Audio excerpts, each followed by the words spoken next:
இன்றைக்கி நம்ம வித்தியாசமாக ஒரு வெஜிடபிள் யூஸ் பண்ணி தான் நம்ம சட்னி பண்ண போகிறோம். உங்களுக்கே இப்போ தெரிஞ்சிருக்கும், இந்த டிஸ்பிளேல இருக்க ஃபோட்டோ வச்சு நீங்கள் சொல்லலாம் எந்த சட்னின்னு சொல்லிட்டு. ஆமாம், கேரட் சட்னி தான். கேரட் வந்து நிறைய பசங்களுக்கு வந்து பிடிக்கிறது இல்லை.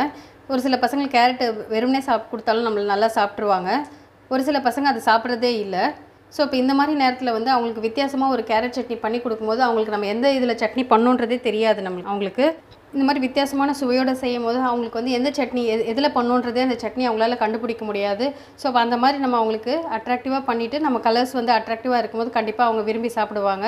ஸோ டேஸ்ட் வந்து நம்ம சொன்னால் தான் அவங்களுக்கு அது கேரட்டுன்றதே தெரியும். ஸோ அது சொல்லாமலே நம்ம அழகாக வந்து அவங்கள டெக்னிக்காக சாப்பிட வச்சிடலாம். இந்த சட்னி வந்து இட்லி, தோசை எல்லாத்துக்குமே நல்லா செட் ஆகும். ஊத்தாப்பம், பணியாரம், வெள்ளை தோசை பார்த்திங்கன்னா வெள்ளை தோசை போடுவோம் இல்லையா, நீர் தோசை போடுறதுல, செட்டிநாடு பணியாரம், அது எல்லாத்துக்குமே இந்த சட்னி வந்து நல்ல காம்பினேஷனாக போகும். நீங்கள் ட்ரை பண்ணி பாருங்கள்.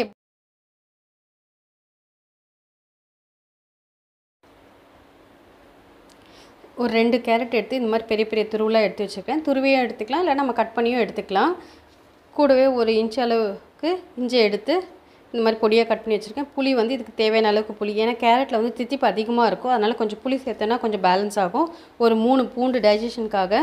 காஞ்ச மிளகாவை நல்லா இப்படி கிள்ளி, இதுக்கு தித்திப்பாக இருக்குன்றதுனால நான் கொஞ்சம் வந்து விதையோடு இருக்கிற மிளகாவை எடுத்து நல்லா பொடியாக எடுத்து வச்சுருக்கேன். இது கூடவே தாளிக்கிறதுக்கு வந்து 1 டேபிள் ஸ்பூன் அளவுக்கு உளுத்தம்பருப்பு. சரி, கடாயில் தாளிச்சிக்கினே நம்ம என்னென்ன பொருள் ஆட் பண்ணுறன்றதை பார்க்கலாம்.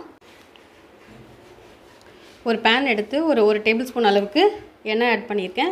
ஃபஸ்ட்டு இது எண்ணெய் காஞ்சிடுச்சு. இப்போ நம்ம உளுத்தம்பருப்பை போட்டு ஃபஸ்ட்டு வறுத்துக்கலாம்.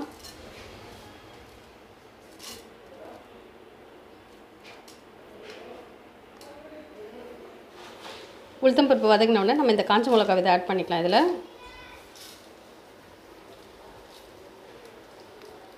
இது கேரட் வந்து கொஞ்சம் தித்திப்பாக இருக்கனால காரம் கொஞ்சம் கூட்டியிருக்கேன். உங்களுக்கு எவ்வளோ தேவையோ அந்த அதுக்கேற்ற மாதிரி காரம் ஆட் பண்ணிக்கோங்க. கூடவே இஞ்சியும் நம்ம ஆட் பண்ணிக்கலாம்.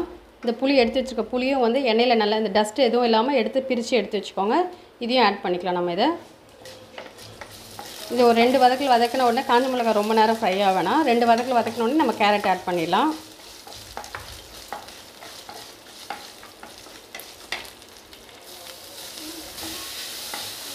இது நல்லா கொஞ்சம் பச்சை வாசம் போகிற அளவுக்கு வதக்குங்க சிம்மில் வச்சுட்டு.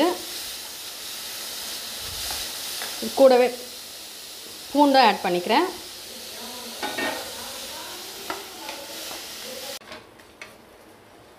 கேரட் நல்லா வதங்கிடுச்சு. இப்போ இது ஒரு தனியாக தட்டில் எடுத்து போட்டுட்டு நம்ம இதை ஆற வச்சுட்டு சட்னி அரைச்சிக்கலாம்.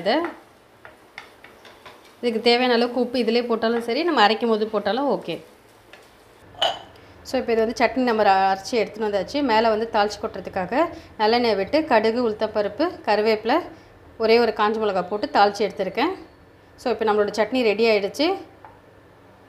நம்ம தேங்காவே யூஸ் பண்ணாமல் ஒரு வித்தியாசமான சட்னி. தேங்காய் இல்லை அப்படின்னா டக்கு நம்ம என்ன வெஜிடபிள்ஸ் வச்சுருக்கோமோ அந்த வெஜிடபிள்ஸை யூஸ் பண்ணி நம்ம மல்டிபிளாக நம்ம வேலையை நம்ம ஈஸியாகவும் முடிக்கலாம். அதே சமயத்தில் நமக்கு தேவையான அளவுக்கு சட்னியும் நம்ம ரெடி பண்ணிக்கலாம். இது தேங்காவே யூஸ் பண்ணாமல் ஒரு வித்தியாசமான ஒரு சட்னி. கண்டிப்பாக இது எல்லாருக்கும் பிடிக்கும். ட்ரை பண்ணி பாருங்கள். ட்ரை பண்ணி பார்த்துட்டு உங்கள் கமெண்ட்ஸை எனக்கு கமெண்ட் செக்ஷனில் கொடுங்க.